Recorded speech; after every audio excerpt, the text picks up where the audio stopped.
Olá! Para a aula de revisão sobre as funções sensitivas, contaremos com a participação especial do colega neurologista Wagner Cidi. Olá pessoal, tudo bem? Como vai? Eu me chamo Wagner Cidi, é um prazer estar aqui com vocês hoje para bater um papo rapidamente sobre sensibilidade, falar da anatomia, do exame neurológico, alguns diagnósticos diferenciais importantes na prática também. Eu gostaria de agradecer à professora Lívia e aos docentes da UFAL pelo convite e a oportunidade de estar aqui com vocês. Vou começar com uma parte bem prática, uma coisa que aconteceu na minha vida real e que me marcou muito, que foi o primeiro caso, na verdade, que eu atendi num hospital particular em São Paulo quando eu saí da residência. Esse caso me marcou bastante porque era de um paciente jovem, relativamente jovem, atlético, uma história atlética importante, um paciente triatleta, na verdade, e que há uma semana evoluiu com uma queixa sensitiva ali, meio subjetiva, de sensibilidade. Ele falou: olha, Wagner, abaixo do meu umbigo tem uma dormência muito importante que está me incomodando há uma semana. Eu examinei o paciente, o exame completamente normal, força preservada, reflexos bem normais, não tinha Babinski. E ele dizia realmente que a sensibilidade estava um pouco diferente ali, abaixo do umbigo do normal dele. E eu fiquei, poxa, o que eu faço com esse caso? Não tem uma alteração ali muito evidente, eu não sei se eu peço o exame, o que você faria? Essas foram dúvidas que passaram na minha cabeça também. Manda para casa, é uma queixa, sei lá, psicológica, um pedido, paciente, aproveita e já faz um diazepam venoso ali para ver se ele melhora. Pede uma tomografia de crânio, afinal, pô, sou neurologista, né? Tem que descartar alguma coisa na cabeça, será que é isso? Tá com uma queixa na barriga, manda para a turma na clínica da cirurgia fazer uma tomografia de abdômen, sei lá, talvez a coluna torácica, uma tomografia de coluna torácica, o que a gente faz nesse paciente? Então é aquela coisa, né, pessoal, que a gente sempre conversa. O paciente em neurologia, a primeira conduta a ser tomada é a identificação da localização, da topografia do problema. E para isso é interessante ter um pouco de conhecimento de anatomia primeiro, depois de semiologia, para localizar o problema e saber que exames você vai pedir e quais são os diagnósticos diferenciais mais importantes. Isso afunila bem as possibilidades diagnósticas. Então, nesse caso, por exemplo, eu fiquei meio perdido ali na hora, não sabia muito bem o que fazer. Terminei pedindo uma tomografia de crânio e da coluna torácica desse paciente, que estavam completamente normais. Inclusive de abdômen também, que era o que tinha disponível para mim. Estava meio receoso do caso, achei estranho. Pedi tudo normal. E aí, manda esse paciente para casa, essa queixa é uma queixa consistente, as queixas de sensibilidade, elas merecem uma atenção especial da nossa parte. Então é isso que a gente vai ver aqui hoje. A sensibilidade é fundamental para a nossa vida, para interagir com o meio, para ter sensações agradáveis muitas vezes, também desagradáveis como dor, que tem sua importância na proteção do nosso corpo também. E isso é o que importa para você como estudante e como futuro médico. Conhecer bem as vias anatômicas envolvidas na sensibilidade. Vamos falar aqui de coisa relativamente simples, sem aprofundar, né? Então, quando você recebe um estímulo, seja ele álgico ou não, um estímulo doloroso, um estímulo prazeroso em algum lugar do corpo, existe um grande trajeto que esse estímulo percorre até chegar no seu cérebro e ser interpretado. Então isso começa nos nervos periféricos, você tem fibras grossas, nervosas, fibras finas também, sobe pela medula, um longo caminho, isso habitualmente cruza para o lado contralateral a sensibilidade superficial, como a gente vai ver inicialmente na medula, ela ascende pelo tronco encefálico, passa pelo tálamo, que é um centro importante da sensibilidade, e termina lá no córtex sensitivo para a interpretação desse estímulo ser realizada pelo nosso cérebro. É estímulo doloroso, é cócega, é um estímulo prazeroso, e por aí vai. Então, no começo dessa via, que são os nervos periféricos, lá próximos da pele, é importante você saber que existem dois tipos de fibras nervosas. As fibras finas e as fibras grossas. Isso tem uma importância prática. Porque algumas doenças elas gostam de pegar mais fibras finas ou fibras grossas. O trajeto é diferente dessas fibras, inclusive no sistema nervoso central, inclusive na medula. Observe que as fibras grossas elas trafegam pela parte mais posterior da medula espinhal, ao passo que as fibras finas elas levam a informação naquela região anterolateral da medula espinhal. Então você veja que doenças diferentes podem acometer porções diferentes da sensibilidade. Esse é um conceito muito importante que você deve ter. A anatomia da sensibilidade, essa via básica, e essa diferença entre as fibras sensitivas, superficiais e profundas. Como que é isso? Fibras superficiais, a sensibilidade superficial, que a gente vai ver o que é em breve, elas são inicialmente trazidas pelas fibras finas dos nervos periféricos e posteriormente na região anterolateral da medula. Já as fibras grossas dos nervos periféricos, que carregam a sensibilidade profunda, elas vão pela parte mais posterior da medula, pela medula dorsal. Mas, pô, Wagner, por que você está falando em sensibilidade superficial, sensibilidade profunda? Por que você fala isso? Porque são tipos diferentes, são sensações diferentes, o exame é diferente. Sensibilidade superficial, pessoal, fibra fina, parte anterolateral da medula, ela se refere à sensibilidade dolorosa, à dor e à temperatura. Ao passo que a sensibilidade profunda está relacionada com a propriocepção consciente. Pô, esse cara aí agora falou grego, né? Propriocepção consciente, rapaziada, é a informação que o nosso cérebro precisa a todo momento de onde as partes do nosso corpo estão. Para manter o equilíbrio, por exemplo, para manter a postura. Então o cérebro ele precisa saber que a minha perna está aqui embaixo, tocando no solo, para, através de um mecanismo complexo de feedback, manter aquela postura. Então isso é muito importante para o controle postural e para o equilíbrio do indivíduo ter um feedback sensitivo. Espero que tenha ficado claro isso. Então como que a gente examina na prática? É bem diferente examinar a sensibilidade superficial da sensibilidade profunda. Sensibilidade superficial você pode avaliar com um objeto pontiagudo. Eu sei, isso que você está vendo aí não é muito pontiagudo, mas uma espátula, por exemplo, um abaixador de língua, você pode quebrar ela ao meio, ficar pontiagudo esse objeto e você vai avaliando o indivíduo. Isso pode ser feito com um alfinete, com um alfinete também na prática, tá? Você vai tocando no indivíduo e vai realizando uma análise comparativa. Você toca na testa dele e fala, ó, o que você está sentindo normal? Tô, que é nota 10. E na sua perna é quanto? Nota 5, nota 3, você vê que está alterado. A sensibilidade superficial, pontiaguda, dolorosa, ela está alterada. Você não vai machucar o paciente, você não vai furar o paciente.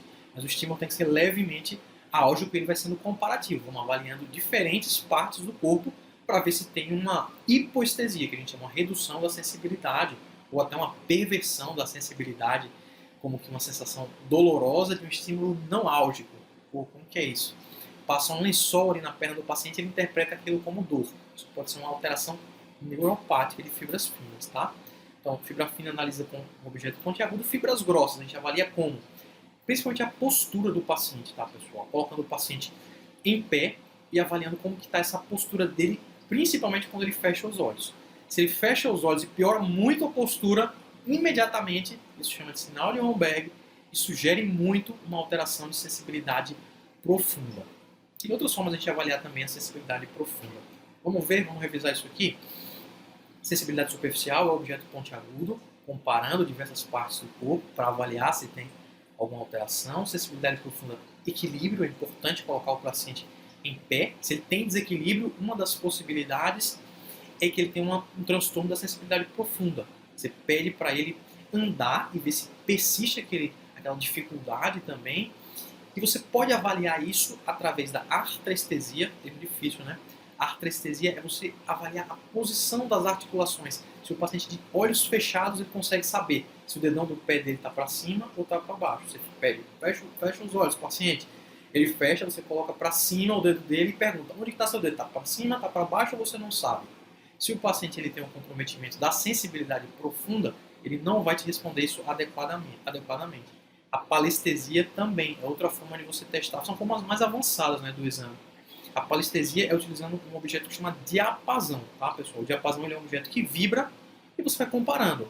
Coloca em locais, em superfícies articulares, ósseas, por exemplo, e aí o paciente vai te falar, ó, estou sentindo vibrar, normal, você está sentindo também na sua mão, ou então o paciente que está alterado, ele fala, não estou sentindo vibrar nada, enquanto você sente vibrar na sua mão.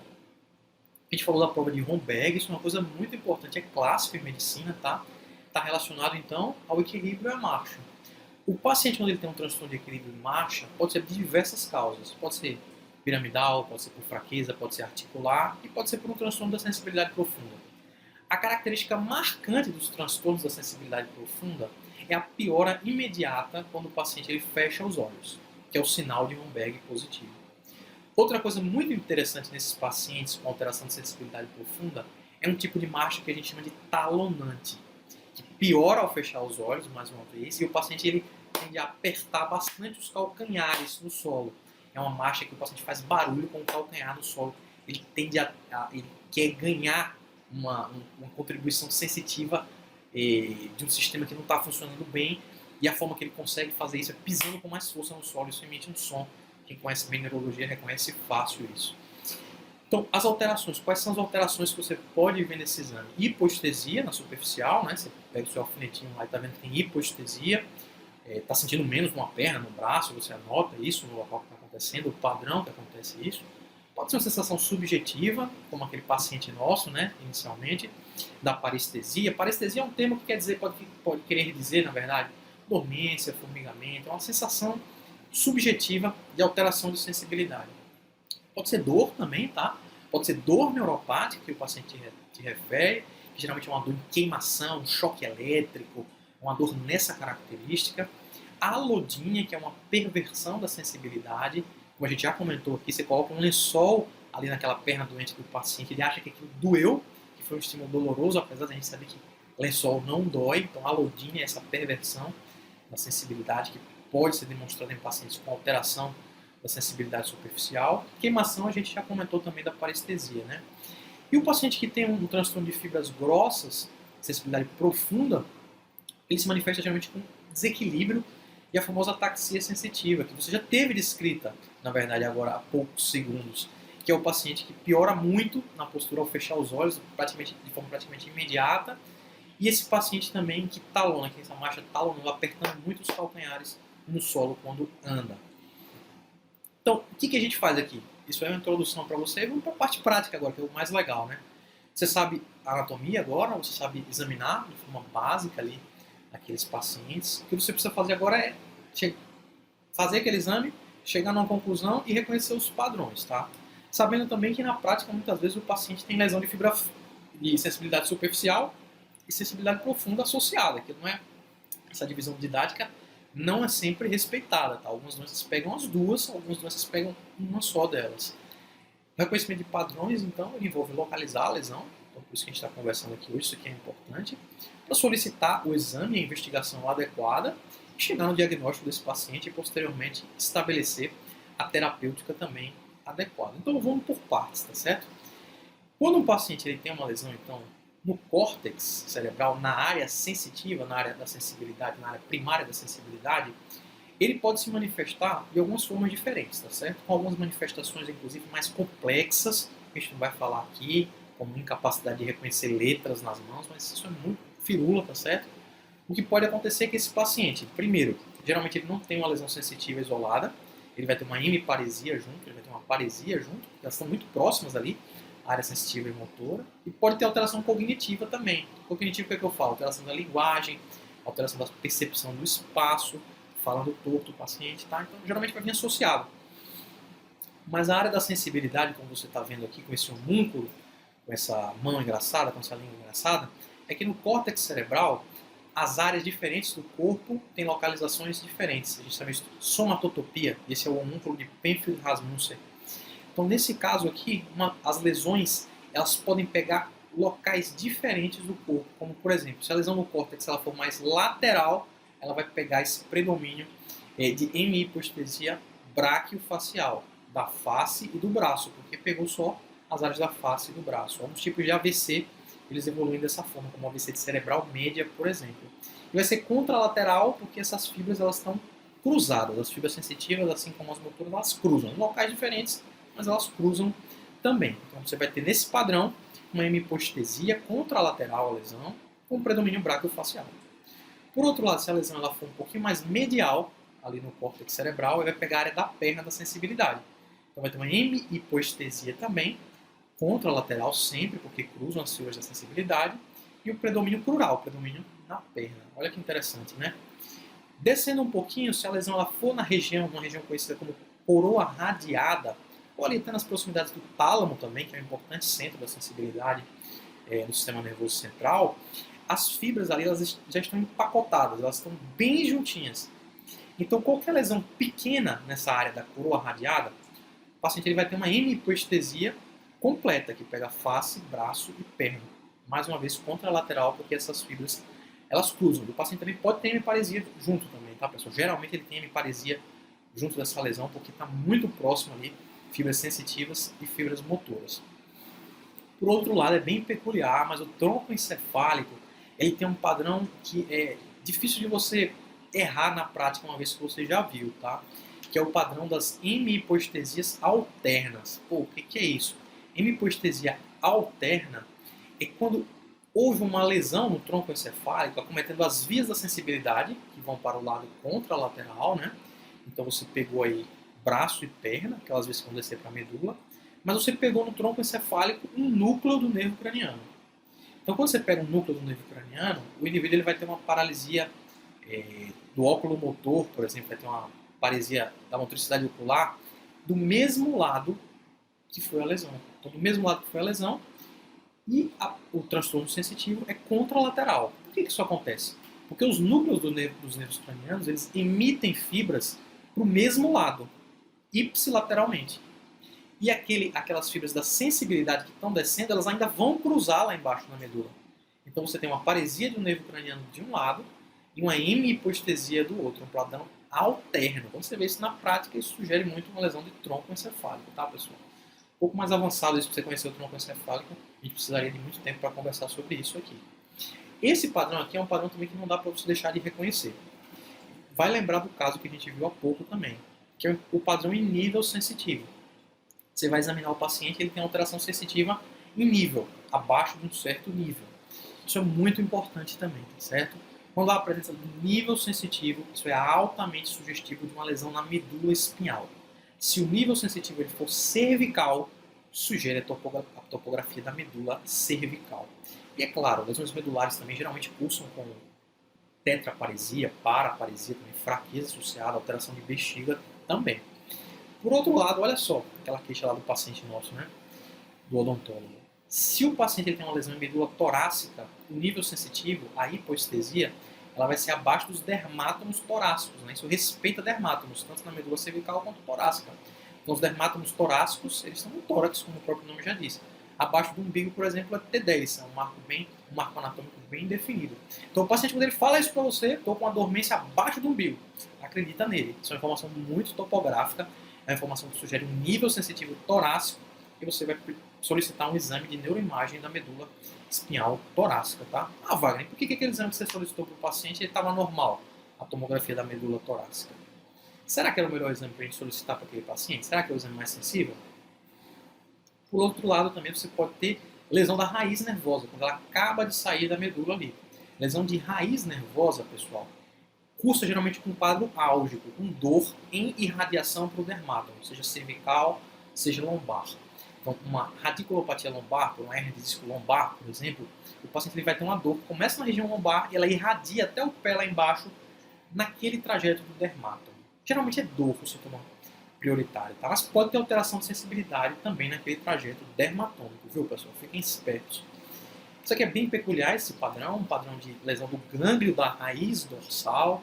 Então, as fibras sensitivas, antes de entrar na medula, fazem sinapse em um gânglio bem próximo da medula, que fica na região posterior, tá?